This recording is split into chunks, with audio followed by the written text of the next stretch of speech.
Here's your money briefing for Wednesday, July 5th. I'm J.R. Whalen for the Wall Street Journal. Discount chain stores are attracting a group of shoppers who don't normally scour the aisles looking for deals: wealthy Americans. Wall Street Journal reporter Rachel Wolfe joins us. So Rachel, in your story, you write that high-earning Americans traditionally view discount stores as not for them. Why is that?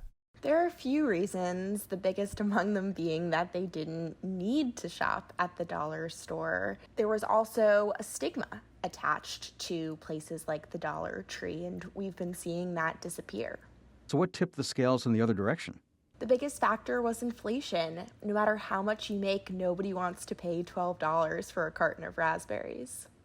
Now, in your reporting, you spoke to several consumers who typically did not shop at discount stores in the past, but they do now. What do they tell you about that? One of the consumers I spoke to told me that he grew up never shopping at the dollar store with his family. He just didn't think to ever go in there. There wasn't one by his house.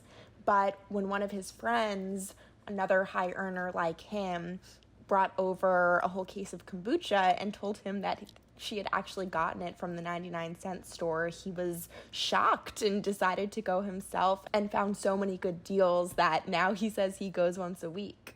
Now, besides offering good deals in the face of stubbornly high inflation, how have the discount stores like Dollar General and Dollar Tree and Aldi, how have they made changes that appeal to these higher income consumers?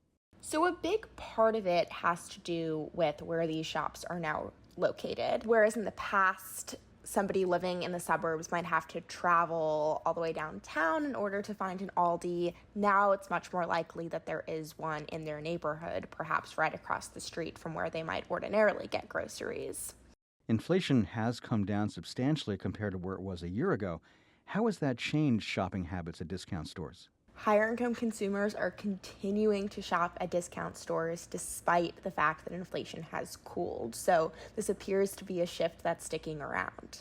One of my sources was talking to me about how he sees lots of people driving Porsches, Mercedes, and BMWs in the parking lot of the Aldi by his house now.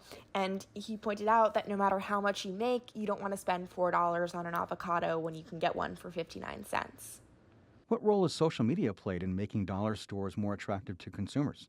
Dollar stores are all over social media platforms like TikTok, and influencers can't get enough. So they're posting all of these, they're calling them dollar store hauls of so-called dupes, which is a product that works the same way as something more expensive, but costs a fraction of the price. And so one entrepreneur I spoke to, she's a former Real Housewife of New York City, Bethany Frankel. She has this huge following and says that she has gotten more notoriety for her discount store shopping than she ever did for any of her reality TV shows. And she joked that, lip gloss is lip gloss. It stays on for 5 minutes no matter what you do. So why would you spend $30 on it when you could spend $1? Yeah, that's a really good point. The dollar bill in someone's pocket is the same value as the dollar bill in someone else's pocket.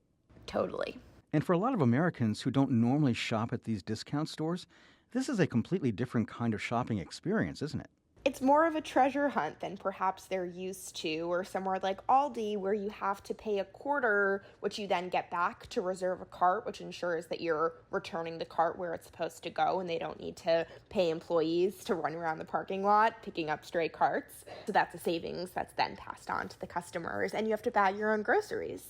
But people are saying they really don't mind doing that. They don't mind sorting through the aisles of the Dollar Tree to find a great deal, because if they can buy vitamins that retail at Whole Foods for $26 for 2, then that searching they feel is worth it. A good deal feels good no matter how much you make. So I guess this is really an illustration of the fact that there's a limit to how much people are willing to pay inflated prices on food and other products. People are feeling really price gouged. The costs companies face to do business have definitely gone up as well, but consumers increasingly are feeling like prices don't align with value, and these discount stores are more in touch with what they think a product should actually cost. That's Wall Street Journal reporter Rachel Wolfe. And that's your Money Briefing. I'm J.R. Whalen for the Wall Street Journal.